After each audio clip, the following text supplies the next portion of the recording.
जय श्री राम दोस्तों। मैं उम्मीद करता हूँ आप सभी लोग अपने जीवन में, अपनी लाइफ में प्रसन्न होंगे, खुश होंगे, मस्त होंगे और व्यस्त होंगे। मैं प्रभु से कामना करता हूँ कि आपकी सभी की मनोकामनाएं, जो भी आप विश करते हैं, जो भी आप इच्छा करते हैं, वो सब जरूर पूरी हों। भगवान आप सभी को एक बहुत बड़ा मुकाम हासिल करने में मदद करे, आपको गाइडेंस दे, जिससे आप लोग हमेशा खुश रहें और जितना आप खुश रहेंगे उतने दूसरों को खुश रखेंगे।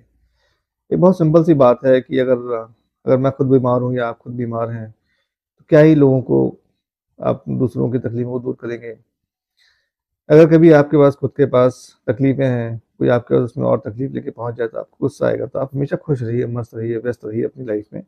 इसी कामना के साथ मैं अनुपम भारद्वाज आप सभी का अपने चैनल टैरो मैजिक में हार्दिक स्वागत करता हूँ।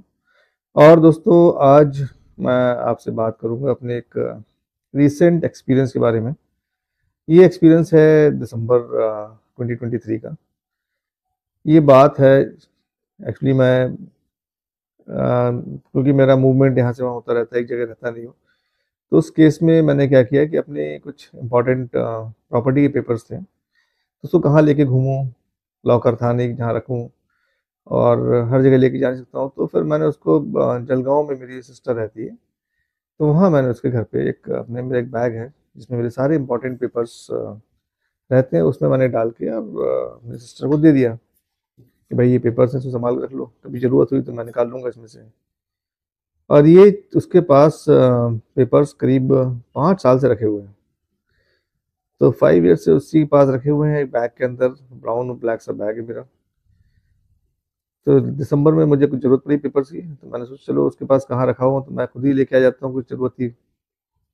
दिसंबर में गया तो वहाँ पे देखा तो उसमें कुछ 2 प्रॉपर्टीज़ के पेपर नहीं थे। मैंने यार वो कहाँ चले गए? ढूँढना शुरू किया तो मुझे याद ही नहीं आया कि मैंने कहाँ रखे हैं, किसको दिए हैं। अपनी सिस्टर से पूछा कि तुम्हें पेपर पता है कहाँ पर है? बोली मुझे तुमने दिए ही नहीं पेपर ये। मैंने कहा पक्का दिया होगा क्योंकि इसमें ही मेरे सारे पेपर्स रहते हैं और इसमें बाकी तो हैं, वो 2 प्रॉपर्टीज़ के पेपर मिसिंग हैं। तो उसने बोला नहीं पेपर्स नहीं है। मैंने अपने जीजा जी से पूछा, बोले नहीं हमें तो याद ही नहीं तुमने ऐसा कुछ दिया, देख लो तुम घर के अंदर कहीं जहाँ दिख जाए तुम्हें पेपर्स। और वो पेपर्स जो बैग था उसका, जो उसने बैग जिसमें पेपर्स थे, वो जनरली हमारे घरों में डबल बेड के अंदर स्पेस रहता है, बॉक्स वाले डबल बेड होते हैं जिसमें हम लोग ऊपर सामान रख देते हैं अंदर। उसी तरह का डबल बेड उसका है, उसमें रखा हुआ था बैग। ढूंढ लिया। ये बात है दिसंबर मिड की, 15 दिसंबर के आसपास की। देखने के बाद फिर मैं समझ में नहीं आया क्या करें। अब पेपर्स बहुत इंपॉर्टेंट थे, बाकी की प्रॉपर्टी से तो जितने पेपर्स थे वो तो मैं लेके आ गया। और अब सोचा कि अब क्या करें। फिर मैंने अपनी वाइफ से डिस्कस किया आने के बाद डिस्कस किया। मैं एक्चुअली दुबई में हूँ, तो यहाँ पे वाइफ से डिस्कस किया तो वाइफ ने बोला एक काम करो, हो सकता है कि तुमने शायद पुणे शिफ्ट करने करते समय, हमने मुंबई से घर शिफ्ट किया था पुणे, तो वहाँ चले गए हूँ। मैंने कहा, बहुत हाई चांसेस हैं क्योंकि अगर पेपर मेरी सिस्टर घर पे नहीं है तो मेरा एक और फ्लैट है जलगांव में, वो रेंटेड था। मैंने वहाँ पे हो नहीं सकते क्योंकि रेंट पे दिया हुआ है, तो कोई चांस ही नहीं वहाँ होने का। फिर भी तो वाइफ के कहने पे अगे 10 दिन के बाद उसने बोला एक काम करो तुम जाओ वापस देख के आओ। तो फिर मैंने अपना 10 दिन के बाद वापस इंडिया आया, पुणे गया। पुणे फ्लैट में पहले सफाई करानी पड़ी, भाई साहब बंद था 1 साल से, 2 साल से बंद था घर। तो सफाई कराने में हालत ख़राब हो गई। उसको साफ़ सफाई कराने के बाद, चूहों के आतंक से मुक्ति पाने के बाद पूरा ढूंढा गया। ढूंढ के मालूम पड़ा कि पेपर्स हैं ही नहीं वहाँ पर। मैंने अब क्या करूँ? फिर वापस पहुँच गए जलगांव अपनी सिस्टर के पास। तो मैंने कहा, भाई फिर ढूंढते हैं यार, पेपर वहाँ नहीं है। गए कहाँ पेपर? मैं, जीजा जी, मेरी सिस्टर, तीनों ने मिलके पूरा घर ढूंढा। सारी जगह पेपर जितने भी जहाँ जहाँ हो सकते थे सब ढूंढ लिया, कहीं पेपर्स नहीं मिले। तो बड़ा परेशान। शाम की मेरा रिजर्वेशन था वापस मुंबई का, और वहाँ से नेक्स्ट डे इवनिंग का मेरी फ़्लाइट थी। तो मैंने कहा, चलो छोड़ो, अब एक काम करते हैं। अब मज़ा नहीं आ रहा, क्या करें हम? तो वहीं पर जलगांव में एक इच्छा पूर्ति माता का मंदिर है, छोटा सा मंदिर है, लेकिन मेरी और मेरे परिवार सबकी बहुत आस्था है उस मंदिर में। मेरी सिस्टर ने बोला एक काम करते हैं, एक बार इच्छा पूर्ति देवी के तुम्हें दर्शन भी करने थे, वहाँ दर्शन करके आते हैं। दर्शन करते हैं, हाथ जोड़ के आ जाओ और फिर चले जाना। मैंने ठीक है भाई चलो। मुझे 7:30 मेरा निकलना था, क्योंकि मेरी रिजर्वेशन था वापस आने का। 5 बजे हम लोग गए, मैं मेरी सिस्टर ने चलो गए, इच्छापूर्ति देवी के आगे हाथ जोड़ा। सबसे बड़ा समस्या ये थी कि अगर पेपर खो गए तो ठीक है, लेकिन जिसको बनवाने का जो प्रोसेस है बहुत ही टीडियस है, बहुत ही लेंदी प्रोसेस है। उसको सोच के मुझे टेंशन आ रहा था कि भाई इसको बनवाना मतलब मेरा तो बहुत बड़ा हेडेक हो जाएगा। और हम जैसे वर्किंग प्रोफेशनल्स के लिए टाइम निकालना और सब भाग भाग करना और 4-5 महीने जाना बहुत मुश्किल हो जाएगा। तो ये समझ में नहीं आता क्या करें, पेपर्स के मिल ही नहीं रहे हैं। ये सोचते हम लोग पहुँच गए इच्छापूर्ति माता के मंदिर, गए भाई शाम को 5 बजे, हाथ जोड़ा, बहुत दिल से प्रार्थना की मैंने माँ कैसे भी करके मुझे पेपर दिलवा दो।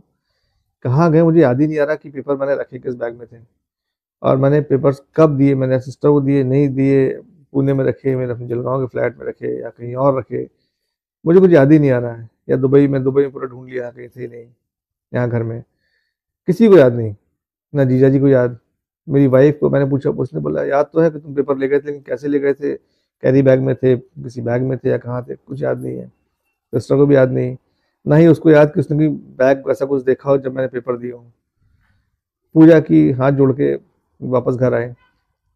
घर आने के बाद अब मूड सबका खराब था कि भाई तो बड़ा टेंशन वाला काम हो गया, क्या किया जाए। बैठे बैठे मैंने कहा चाहे काम करो, जो मेरा बैग है पेपर वाला, ब्राउन और ब्लैक वाला, उसमें से मैं कुछ और चीज़ें लेके चला जाता हूँ, तुम्हारे पास नहीं छोड़ूंगा, सब अपने साथ ही रखूंगा, तो जितने भी डॉक्यूमेंट्स हैं वो भी मुझे दे दो, वो सब मैं ले जाता हूँ अपने डॉक्यूमेंट्स। तो उसने बोला ठीक है चलो तुम ले जाओ, उसके बाद फिर तुम डिनर कर लो और फिर निकल जाओ, तुम्हारा टाइम हो रहा है। ये सोचते ही वापस हम लोग उसके बेडरूम में गए, जहाँ मैंने 10 दिन पहले ही पूरा बेडरूम में उसका, उसी पलंग में, उसी बेड बेड में, स्टोरेज में सारे पेपर्स निकाल के ढूंढ चुका था, उसी बेड को वापस खोला गया और मैंने देखा तो जहाँ मैं ब्राउन और ब्लैक बैग रखा हुआ था उसी को वापस उठाया। जैसे उसको उठाया तो उसके बाजू में ही एक और ब्लैक बैग रखा हुआ है। अब देखिए सर, यहाँ चमत्कार की बात है, उसी के ठीक बाजू में एकदम से लगा हुआ है एक ब्लैक कलर का बैग रखा हुआ है। मेरी सिस्टर ने बोला, आरती ने, कि ये कौन सा बैग रखा हुआ है। मैंने ये बैग, जैसे ही बैग उठाया मैंने तो बैग पहचान गया मैं, अरे मैंने यही तो बैग है मेरा, वो जिसको मैं ढूंढ रहा था, ये जिसमें पेपर्स हैं यही होगा। फटाक से वो बैग निकाला, देखा तो सारे पेपर्स उसके अंदर।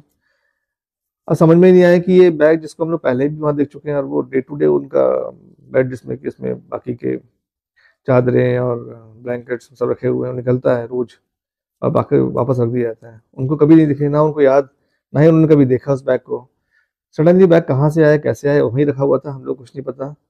लेकिन माँ ने चमत्कार किया, बहुत बड़ा चमत्कार। और मेरे सारे पेपर जिसको मैं परेशान था, पूरा घर परेशान था, मैं, मेरी माँ, मेरी वाइफ, मेरी बहनें, सब परेशान, जीजा जी सब लोग परेशान थे कि भाई कैसे होगा अब।